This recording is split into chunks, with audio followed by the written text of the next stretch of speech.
மனோன்மணியம் சுந்தரனார் பல்கலைக்கழகம் உயர்கல்வி பயில வாழ்வில் வெற்றி பெற BA Tamil, BA English, BCom, MA Tamil, MA English, MA sociology உள்ளிட்ட பல்வேறு படிப்புகளுக்கு குறைந்த கட்டணத்தில் அட்மிஷன் நடைபெறுகிறது. தொடர்புக்கு மனோன்மணியம் சுந்தரனார் பல்கலைக்கழகம், Sevai institute of continuing education, Kalaivannam theatre campus, cantonment, Tiruchi 1.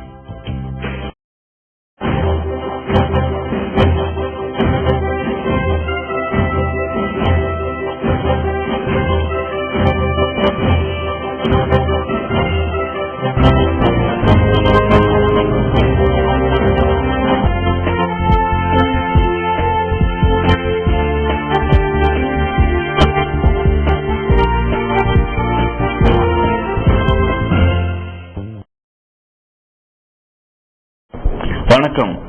இது தமிழ் வெப் டிவியின் நமக்காக செய்தி தொகுப்பு. இனி இன்றைய செய்திகள். தமிழ்நாடு கிராம நிர்வாக அலுவலர்கள் சங்கம், தமிழ்நாடு வருவாய் கிராம ஊழியர்கள் சங்கம், தமிழ்நாடு அரசு கிராம உதவியாளர்கள் சங்கங்கள் இணைந்து நடத்திய மாநிலம் தழுவிய உண்ணாவிரத போராட்டம் நடைபெற்றது. கிராம உதவியாளர்களுக்கு வரையறுக்கப்பட்ட காலமுறை ஊதியம் வழங்க வேண்டும். 10 ஆண்டுகள் பணி முடித்த கிராம நிர்வாக அலுவலர்களை உதவியாளர்கள் நிலைக்கும், 20 ஆண்டுகள் பணி முடித்த கிராம நிர்வாக அலுவலர்களை சிறப்பு துணை வட்டாட்சியர் நிலைக்கும் ஆணைகள் வழங்க வேண்டும் என்பது உள்ளிட்ட 8 அம்ச கோரிக்கைகளை வலியுறுத்தி கடந்த 16ஆம் தேதியிலிருந்து காலவரையற்ற வேலை நிறுத்தத்தில் ஈடுபட்டு வருகின்றனர். தொடர்ந்து இந்த சங்கங்களின் மாநில உயர்மட்ட குழு கூட்டப்பட்டு மேலும் உண்ணாவிரத போராட்டம், பேரணியும் நடத்த முடிவு செய்யப்பட்டது. இதன்படி இன்று மாநிலம் தழுவிய உண்ணாவிரத போராட்டமும் நாளை பேரணியும் நடைபெற உள்ளது. திருச்சி மாவட்டத்தில் இன்று நடைபெற்ற உண்ணாவிரத போராட்டத்தில் தமிழ்நாடு கிராம அலுவலர்கள் சங்க மாவட்ட தலைவர் சிவஞானம், மாவட்ட செயலாளர் நவமணி, தமிழ்நாடு வருவாய் கிராம ஊழியர் சங்க மாவட்ட தலைவர் அறிவரசன், மாவட்ட செயலாளர் துரைராஜ் தலைமையில் நிர்வாகிகள் உண்ணாவிரத போராட்டத்தில் ஈடுபட்டனர். இந்த வேலை நிறுத்தத்தின் உச்சகட்டமாக கடந்த 20/2/2011 மாநில உயர்மட்ட குழு கூட்டம் சென்னை தாம்பரத்தில் கூட்டப்பட்டு அந்த கூட்டத்திலே 23/2/2011 உண்ணாவிரத போராட்டம் அந்தந்த மாவட்ட தலைநகரில் நடத்தப்பட வேண்டும் எனவும் 25/2/2011 அந்தந்த மாவட்ட தலைநகரிலே பேரணி நடத்தப்பட வேண்டும் என்றும் அறிவுறுத்தலின்படி இன்றைக்கு இந்த உண்ணாவிரத போராட்டம் தமிழகத்தில் உள்ள அனைத்து மாவட்ட தலைநகரங்களிலும் இந்த 3 சங்கங்களின் சார்பாக நடைபெற்றுக் கொண்டிருக்கிறது. முத்தமிழ் கலை பண்பாட்டு மையம் சார்பாக சேவை மையத்தில் உள்ள மாற்றுத்திறன் குழந்தைகளுக்கான செயல்வழி கல்வி நடைபெற்று வருகிறது. மன வளர்ச்சி குன்றிய குழந்தைகளுக்கு செயல்வழி கற்றல் மற்றும் விளையாட்டு, சிகிச்சை, ஒலிம்பிக் பயிற்சிகள் திருச்சிராப்பள்ளி அனைவருக்கும் கல்வி இயக்கம் மற்றும் சேவை நிறுவனம் சார்பில் நடத்தப்பட்டு வருகிறது. சிறப்பு பள்ளி குழந்தைகளுக்கு முத்தமிழ் கலை பண்பாட்டு மையம் மற்றும் மாவட்ட நலப்பணி குழு ஆகியவை இணைந்து செயல்வழி கற்றல் சிறப்பு பயிற்சியை கலையரங்க வளாகத்தில் முத்தமிழ் கலை பண்பாட்டு மைய திறந்தவெளி அரங்கில் திங்கட்கிழமை முதல் வியாழக்கிழமை வரை அளித்து வருகிறது. மன வளர்ச்சி குன்றியவர்களுக்காக செயல்வழி கற்றலின் அங்கமாக விளங்குவது பிழை சிறப்பு என்று தென்னக தொடர்கல்வி குழும தலைவர் சேவை கோவிந்தராஜன் தெரிவித்துள்ளார். செயல்வழி கற்றலும் விளையாட்டு, தெரபி ஆகியவை மாற்றுத்திறனாளிகளுக்கு முறையாக வழங்கப்பட்டு வருகிறது. திருச்சி மயோபதி மையத்தில் பிசியோதெரபியும் வழங்கப்பட்டு வருகிறது. மேலும் பள்ளியின் இணை செயல்களான பாட்டு, கலை, இசை, நாடகம் போன்ற நிகழ்ச்சிகளில் குழந்தைகள் கலந்து கொள்கிறார்கள். மாநகர அளவில் நடக்கும் சிறப்பு ஒலிம்பிக் நிகழ்ச்சியில் இந்த குழந்தைகள் கலந்து கொள்ள ஏற்பாடு செய்யப்பட்டு பயிற்சி அளிக்கப்பட்டு வருகிறது. 5 குழந்தைகளுக்கு ஒரு ஆசிரியை என்று பயிற்சி அளிக்கப்படுகிறது. வரும் சனிக்கிழமை சிறப்பு ஒலிம்பிக் விளையாட்டு போட்டி நடைபெற உள்ளதால் அதற்கான ஆயத்தங்கள் நடைபெற்று வருகின்றன என்று மைய ஒருங்கிணைப்பாளர் தெய்வகுமார் கூறினார். ரெட் ரிப்பன் கிளப் மற்றும் சிட்டிசன் கன்சியூமர் கிளப் ஆகியவை இணைந்து நடத்திய நுகர்வோர் விழிப்புணர்வு பற்றிய கலை விழா திருச்சி ஜமால் முகமது கல்லூரியில் நடைபெற்றது. கல்லூரி முதல்வர் ஷேக் முகமது தலைமையில் நடைபெற்ற இவ்விழாவில் திருச்சி மாவட்டத்தில் உள்ள பல்வேறு கல்லூரி மாணவ மாணவிகள் கலந்து கொண்டு நுகர்வோர்களுக்கு விழிப்புணர்வை ஏற்படுத்தும் வகையில் தங்களது பல்வேறு திறமைகளை வெளிப்படுத்தினார்கள். குறு நாடகங்கள், ஊமை நாடகங்கள் என பல்வேறு நிகழ்ச்சிகளில் கல்லூரி மாணவ மாணவிகளின் படைப்புகள் அனைவரையும் கவரும் விதமாக இருந்தது. எய்ட்ஸ் நோய் பற்றிய விழிப்புணர்வை ஏற்படுத்தும் நிகழ்ச்சியும் அரவாணிகள் சமூகத்தினர் ஒதுக்கப்படுவதை எடுத்துக்காட்டும் விதமாக கல்லூரி மாணவிகள் நடத்திய ஊமை நாடகம் அனைவரையும் மெய்சிலிர்க்க வைத்தது. இந்த நிகழ்ச்சியில் ஆசிரியர்கள் மற்றும் மாணவ மாணவிகள் 100க்கும் மேற்பட்டோர் கலந்து கொண்டனர். திருச்சி ஜமால் முகமது கல்லூரியில் நடைபெற்ற மற்றொரு நிகழ்ச்சியில் தலைநகர் டெல்லியில் நடைபெற்ற குடியரசு தின விழா அணிவகுப்பில் ஜமால் முகமது கல்லூரியில் இருந்து கடந்த 6 வருடமாக பங்கு பெற்று வரும் மணிகண்டன், சாம்ராஜ், பாரதி ராஜா, அருண்குமார், ஆரோக்கியசாமி ஆகிய 4 பேருக்கு பரிசு மற்றும் பாராட்டு பதக்கம் அளிக்கும் விழா நடைபெற்றது. விழாவில் சிறப்பு அழைப்பாளராக வருகை தந்த பேராசிரியரும் தேசிய மாணவர் படை தலைவருமான Shahid Hussain effective communication for NCC cadet என்ற தலைப்பில் சிறப்பு உரை ஆற்றினார். விழாவில் பேராசிரியர் மற்றும் மாணவ மாணவிகள் பலர் கலந்து கொண்டனர். தமிழ்நாடு மாநில உருது அகாடமியின் ஆட்சிக்குழு திருத்தி அமைக்கப்பட்டுள்ளது என தமிழக அரசு அறிவித்துள்ளது. இது தொடர்பாக தமிழக அரசு வெளியிட்டுள்ள செய்திக்குறிப்பில், இஸ்லாமிய சமுதாய மக்களின் நெடுநாள் கோரிக்கையை ஏற்று உறுதிமொழி வளர்ச்சிக்காக கடந்த 2000 ஆண்டு தமிழ்நாடு மாநில உருது அகாடமி உருவாக்கப்பட்டது. கடந்த 2007 ஆண்டு உருது அகாடமியின் ஆட்சிக்குழு முதல்வரால் திருத்தி அமைக்கப்பட்டது. இந்த குழு உறுப்பினர்கள் பதவி காலம் முடிவுற்றதால் உருது அகாடமியின் ஆட்சிக்குழுவை திருத்தி அமைத்து முதல்வர் ஆணையிட்டுள்ளார். இதன்படி தமிழக உயர்கல்வித்துறை அமைச்சர் பொன்முடி ஆட்சிக்குழு தலைவராகவும், சென்னை பல்கலைக்கழகத்தில் பன்மொழி அகராதி திட்ட உறுப்பினராக பணியாற்றிய சஜ்ஜத் புகாரி துணைத் தலைவராகவும், தமிழ்நாடு வக்ஃபு வாரியத்தின் தலைவர் அப்துல் ரஹ்மான் உட்பட 15 பேரை உறுப்பினராக முதல்வர் கருணாநிதி நியமித்து உத்தரவிட்டுள்ளார். காரைக்காலில் நடைபெற்ற அகில இந்திய என்ஆர் காங்கிரஸ் கட்சியின் மாவட்ட செயல் வீரர்கள் கூட்டத்தில் அக்கட்சியின் தலைவரும் புதுச்சேரி முன்னாள் முதல்வருமான ரங்கசாமி நடைபெற்று வரும் புதுச்சேரி அரசின் மீது பரபரப்பு குற்றம் சாட்டியுள்ளார்.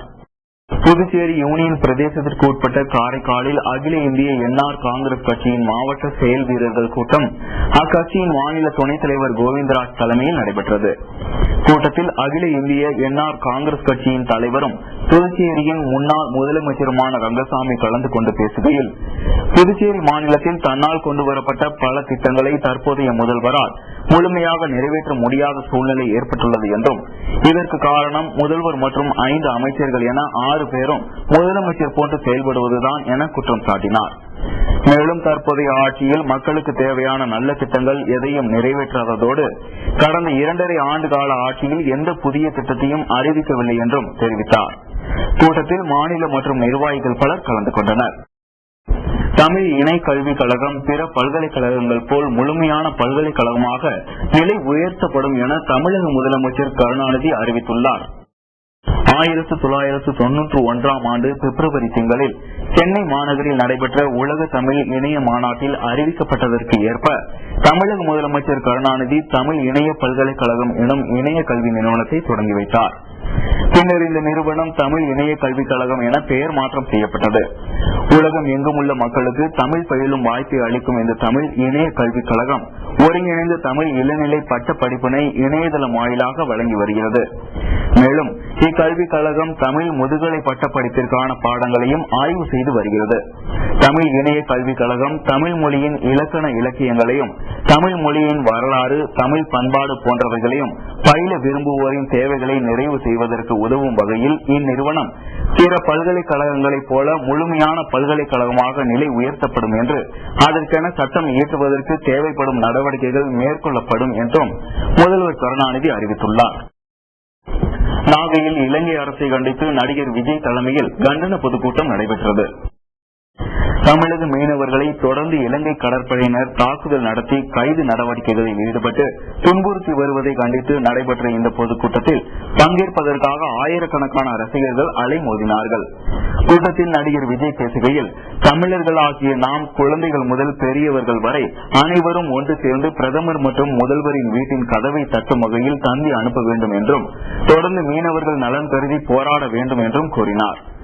தொடர்ந்து இலங்கை கடற்படையினரால் பாதிக்கப்பட்ட மீனவர்கள் குடும்பத்தினருக்கு 2 லட்சம் ரூபாய் நிதி உதவி வழங்கிய அவர் 10 மீனவர்களுக்கு வலை மற்றும் உபகரணங்களை வழங்கினார். கூட்டத்தில் இளைஞர்கள் நெரிசலில் சிக்கி கோஷமிட்டபடி அலைமோதியதாலும், காவல்துறையினரின் நடவடிக்கைகளை மீறியதாலும் அதனை சமாளிப்பதற்காக காவல்துறையினர் தடியடி நடத்தினார்கள். இதில் ஏற்பட்ட தள்ளுமுள்ளி 4000க்கும் மேற்பட்ட நாற்காலிகள் சேதமடைந்தனர். நாடாளுமன்றத்தில் இம்மாதம் தாக்கல் செய்யப்பட உள்ள 2011-2012 ஆண்டிற்கான ரயில்வே பட்ஜெட் மக்களுக்கு பயனுள்ளதாக இருக்க வேண்டும் என்று பொதுமக்கள் கருத்து தெரிவித்துள்ளனர். நாடாளுமன்ற கூட்டத்தொடர் தொடங்கியதை அடுத்து ரயில்வே பட்ஜெட் இம்மாதம் 25ஆம் தேதி அறிவிக்கப்பட உள்ளது. அதனைத் தொடர்ந்து தமிழகத்தில் பொதுமக்கள் ரயில்வே பட்ஜெட் தங்களுக்கு சாதகமாக அமைய வேண்டும் என வலியுறுத்தினர். ஏழை எளியவர்களுக்கு இந்த பட்ஜெட் சாதகமாக இருக்க வேண்டும், கிராமப்புற மாணவ மாணவிகள் பயன்பெறும் வகையில் சலுகைகள் அளிக்க வேண்டும், தற்போது அனைத்து துறைகளிலும் விலைவாசி உயர்ந்துவிட்ட நிலையில் ரயில் கட்டணத்தையும் உயர்த்திவிடக் கூடாது என்று வேண்டுகோள் விடுத்துள்ளனர். தமிழகம் இழந்த ரயில்வே திட்டங்களை உடனடியாக அமுல்படுத்துவதற்கான நடவடிக்கைகளை பட்ஜெட்டில் செயல்படுத்த வேண்டும். மாற்றுத்திறனாளிகள், சீனியர் சிட்டிசன் போன்றவர்களுக்கு அதிகப்படியான வசதிகளை தனது பட்ஜெட்டில் மத்திய அரசு அறிவிக்க வேண்டும் என்பது பொதுமக்களின் வேண்டுகோள். பஸ்ஸை விட ட்ரெயினை தான் அதிகமாக விரும்புகிறாங்க.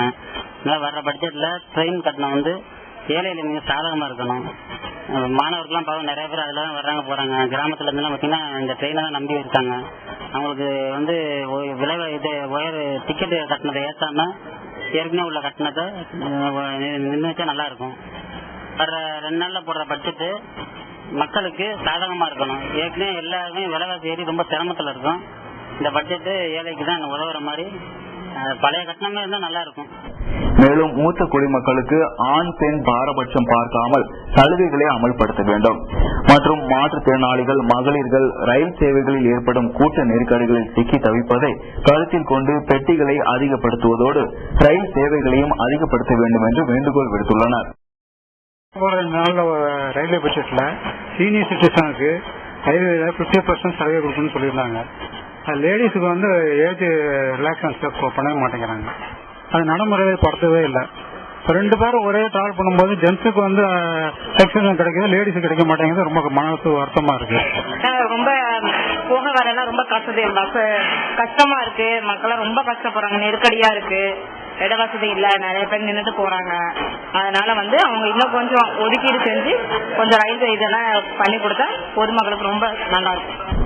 திருட்டு விசிடி விற்பவர்கள் மீது கடும் தண்டனை சட்டம் கொண்டு வர வேண்டும் என்று திரைப்பட நடிகர் பிரகாஷ் ராஜ் திருச்சியில் தெரிவித்தார். திருச்சியில் பயணம் திரைப்படம் ஓடிக்கொண்டிருக்கும் திரையரங்கிற்கு படத்தின் தயாரிப்பாளர் பிரகாஷ் ராஜ், இயக்குனர் ராதா மோகன், கதை வசனங்கள் எழுதிய ஞானவேல் ஆகியோர் படத்தின் இடையே ரசிகர்களை சந்தித்தனர். முன்னதாக செய்தியாளர்களிடம் நடிகர் பிரகாஷ் ராஜ் பேசுகையில், பயணம் திரையிடப்பட்ட திரையரங்குகளில் சென்று நாங்கள் ரசிகர்களை சந்திப்பது எங்களது படைப்புகளை ரசிகர்கள் எப்படி ரசிக்கின்றனர் என்பதை அறியவும், இதன் மூலம் தரமான படங்களை உருவாக்க முடியும் என்றும், சிரமப்பட்டு தயாரிக்கும் இந்த படத்தை ரசிகர்கள் திருட்டு விசிடி மூலம் பார்ப்பதை தவிர்க்க வேண்டும் என்றும் வேண்டுகோள் விடுத்தார். மேலும் திருட்டு விசிடி விற்பவர்கள் மீது கடும் தண்டனை சட்டம் கொண்டு வர வேண்டும் என்றும் தெரிவித்தார்.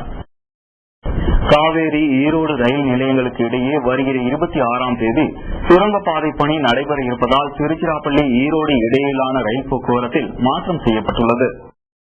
திருச்சிராப்பள்ளியிலிருந்து புறப்படும் பாலக்காடு டவுன் பயணிகள் ரயில் வருகிற 26ஆம் தேதி சாவடிப்பாளையம் ரயில் நிலையத்தில் சுமார் 40 நிமிடம் நிறுத்தப்பட்டு ஈரோடு ரயில் நிலையத்திலிருந்து மாலை 4:20 மணிக்கு புறப்படுவதற்கு பதிலாக மாலை 5 மணிக்கு புறப்படும் என்று அறிவிக்கப்பட்டுள்ளது. மேலும் ஈரோட்டிலிருந்து திருச்சிராப்பள்ளிக்கு செல்லும் பயணிகள் ரயில் ஈரோடு ரயில் நிலையத்திலிருந்து மாலை 4:20 மணிக்கு புறப்படுவதற்கு பதிலாக மாலை 5:20 மணிக்கு புறப்படும் என்றும் அறிவிக்கப்பட்டுள்ளது. லிபியாவில் உள்நாட்டு போர் உருவாகும் சூழ்நிலை ஏற்பட்டுள்ளதால் அங்கு வாழும் இந்தியர்களை பத்திரமாக மீட்டுக் கொண்டு வர நடவடிக்கைகள் மேற்கொள்ளப்பட்டுள்ளன. இதன் ஒரு கட்டமாக அவர்களை கப்பல் மூலம் அழைத்து வர ஏற்பாடு செய்யப்பட்டுள்ளது. அந்த கப்பல் தற்போது லிபியாவை நெருங்கியுள்ளதாக மத்திய அரசு தெரிவித்துள்ளது. இதற்கு முன்னதாக அவர்கள் ஏர் இந்தியா விமான நிலையத்தில் அழைத்து வரப்படுவதாக இருந்தனர். ஆனால் கிளர்ச்சியாளர்கள் பென்காசி ஏர்போர்ட்டை சூறையாடிவிட்டதால் அந்த விமான போக்குவரத்து பாதிக்கப்பட்டது. இதன் காரணமாக இந்த மாற்று நடவடிக்கை என மத்திய அரசு தரப்பில் தெரிவிக்கப்பட்டுள்ளது. இந்த கப்பல் எகிப்து நாட்டின் அலெக்சாந்திரியா துறைமுகத்தில் இருந்து லிபியாவிற்கு புறப்பட்டுள்ளது. அங்கு தவிக்கும் இந்தியர்கள் கப்பல் மூலம் எகிப்து நாட்டின் அலெக்சாந்திரியா துறைமுகத்திற்கு வந்து சேர்வார்கள் என்றும், அதன் பின்னர் அவர்கள் விமானம் மூலம் இந்தியா திரும்புவார்கள் என்றும் தெரிவிக்கப்பட்டுள்ளது. இதற்கு வசதியாக அலெக்சாந்திரியா நகருக்கு கூடுதல் விமான சேவைகள் அறிவிக்கப்பட்டுள்ளன. லிபியா நாட்டில் ஏற்பட்டுள்ள அசாதாரண நிலையில் சிக்கி திருநெல்வேலி மாவட்டம் தலைவன் கோட்டையை சேர்ந்த முருகையன் பலியாகியுள்ளார். மேலும் 2 பேர் படுகாயமடைந்துள்ளனர். இது குறித்து தகவல்கள் சேகரிக்க காவல்துறையினர் தலைவன் கோட்டைக்கு விரைந்துள்ளனர். லிபியாவில் உள்ள ஹூண்டாய் கார் தயாரிப்பு நிறுவனத்தில் தலைவன் கோட்டையை சேர்ந்த மற்ற 27 பேரும் பாதுகாப்புடன் இருப்பதாக தகவல்கள் வெளியாகியுள்ளது. இதுபற்றி பத்திரிகையாளர்களிடம் பேசிய இந்திய வெளியுறவுத்துறை செயலர் நிருபமா ராவ், லிபியாவில் நிலையை உன்னிப்பாக கவனித்து வருகிறோம். அங்கு இந்தியர்கள் பாதுகாப்பாக உள்ளனர். அவர்களை பத்திரமாக இந்தியா அழைத்து வர அனைத்து ஏற்பாடுகளையும் செய்து உள்ளோம் என்றும் கூறியுள்ளார். நியூசிலாந்து நாட்டில் ஏற்பட்ட பயங்கர நிலநடுக்கத்தால் கட்டிடங்கள் இடிந்து தரைமட்டமானதில் 70க்கும் மேற்பட்டோர் உயிரிழந்தனர். நூற்றுக்கணக்கானோர் பலத்த காயமடைந்தனர். நியூசிலாந்தின் தென்பகுதியில் உள்ள கிரைஸ்ட் சர்ச் நகரம் நிலநடுக்கத்தால் கடுமையாக பாதிக்கப்பட்டுள்ளது. அங்கு பல அடுக்குமாடி கட்டிடங்கள் அப்பளம் போல் நொறுங்கி கிடக்கின்றன. திரும்பிய திசையெல்லாம் மரண ஓலமும் இடிபாடுகளுமாக அந்த நகரமே உருக்குலைந்து காணப்படுகிறது. தங்களது உறவுகளையும் உடைமைகளையும் இழந்த அதிர்ச்சியில் மக்கள் பலர் சாலைகளில் கண்ணீரும் கம்பளமுமாக அலைந்து தெரிந்து கொண்டிருக்கின்றனர். இது நியூசிலாந்தின் கருப்பு தினம், மிகவும் மோசமான நாள் என்று நிலநடுக்கம் குறித்து கருத்து தெரிவித்த அந்நாட்டு பிரதமர் ஜான் லீ மீட்பு பணிகளை விரைந்து மேற்கொள்ளுமாறு கேட்டுக் கொண்டுள்ளார். 6.3 ரிக்டர் அளவில் பதிவாகி இருந்த நிலநடுக்கம் 1 நிமிஷம் வரை நீடித்ததாக அங்கிருந்து வரும் செய்திகள் தெரிவிக்கின்றன. நிலநடுக்கத்தின் போது சாலையில் நின்று கொண்டிருந்த 2 பஸ்கள் மீது அருகில் உள்ள கட்டிடங்கள் இடிந்து விழுந்தன. இதில் 2 பேருந்துகளும் நசுங்கி அதில் இருந்த அனைவரும் உயிரிழந்தனர்.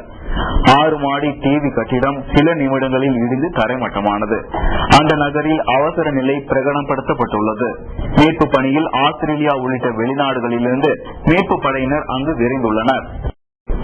இன்றைய பங்கு சந்தை நிலவரம். இந்திய பங்கு சந்தை இன்று சரிவை சந்தித்தது. மும்பை பங்கு சந்தையான சென்செக்ஸ் 117.83 புள்ளிகள் குறைந்து 18,178.33 புள்ளிகளில் நிறைவடைந்தது. தேசிய பங்கு சந்தையான நிப்டி 31.85 புள்ளிகள் குறைந்து 5,437.35 புள்ளிகளாக முடிவடைந்தது. இன்றைய ஆபரண தங்கம் மற்றும் வெள்ளியின் விலை நிலவரத்தை இப்போது பார்க்கலாம். தங்கம் விலை இன்று சற்றே குறைந்துள்ளது. 22 கேரட் தங்கம் கிராம் ஒன்றின் விலை 1925 ரூபாய். நேற்றைய விலையை விட இன்று கிராமுக்கு 2 ரூபாய் குறைந்துள்ளது. ஒரு பவுன் தங்கம் 15,400 ரூபாய்க்கு விற்கப்படுகிறது. 1 கிராம் வெள்ளியின் விலை 53 ரூபாய் 50 காசுகள். இத்துடன் செய்திகள் நிறைவடைந்தன. மீண்டும் வெப் டிவியின் செய்திகள் நாளை இரவு 9 மணிக்கு. கல்வி, குறும்படங்கள், ஆவணப்படங்கள் என ஏராளமான நிகழ்ச்சிகளை உங்கள் வெப் டிவியில் பார்த்து பயன்பெறுங்கள். வணக்கம்.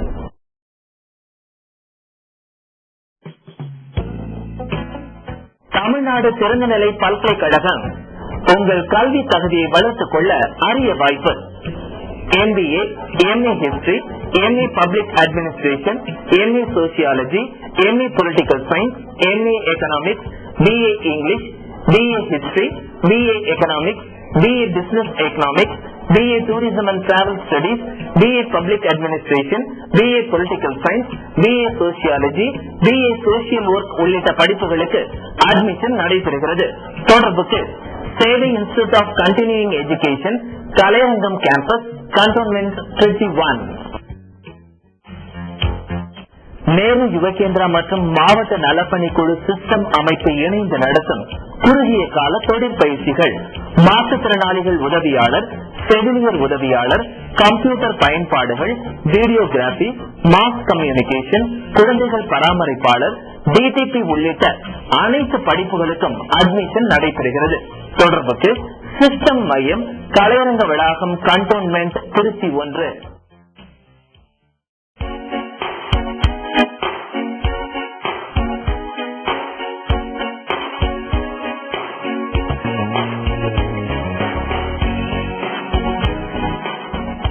Trichy Academy for Competitive Examination, UPSC, Group 1, Group 2 உள்ளிட்ட பல்வேறு தேர்வுகளுக்கான இலவச பயிற்சி மையம்.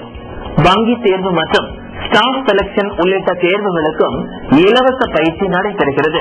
தேவையான நூலகம், இன்டர்நெட் வசதி என சகல வசதிகளுடன் இலவச பயிற்சி மையம். தொடர்புக்கு பிரேஸ், கலையரங்க வளாகம், திருச்சி. இது மாவட்ட நலப்பணி குழுவின் ஓர் அங்கம். மனோன்மணியம் சுந்தரனார் பல்கலைக்கழகம் உயர்கல்வி பயில வாழ்வில் வெற்றி பெற BA Tamil, BA English, BCom, MA Tamil, MA English, MA sociology உள்ளிட்ட பல்வேறு படிப்புகளுக்கு குறைந்த கட்டணத்தில் அட்மிஷன் நடைபெறுகிறது. தொடர்புக்கு மனோன்மணியின் சுந்தரனார் பல்கலைக்கழகம், Sevai institute of continuing education, Kalairangam theatre campus, cantonment, Tiruchi 1.